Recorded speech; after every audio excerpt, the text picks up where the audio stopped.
How to change name in Facebook Lite. To do so, open your Facebook Lite application into your device. After that, you'll get to your profile on your home page. So what you need to do is go to your profile at the top right by tapping on the menu bar, and here you need to go to settings. Just scroll down a bit and you can see settings and privacy. Just tap on the settings option, and here you need to go to account center, then tap on personal details.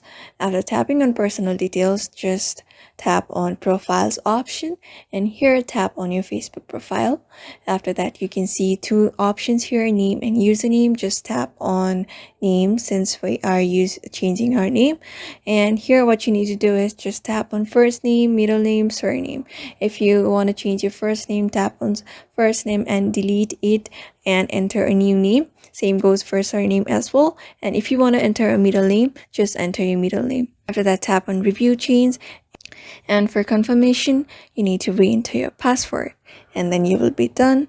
And that way you can reset your password on Facebook Lite app very easily. Therefore, I hope this video was helpful to you, and thank you for watching this video. Don't forget to hit that like and subscribe option.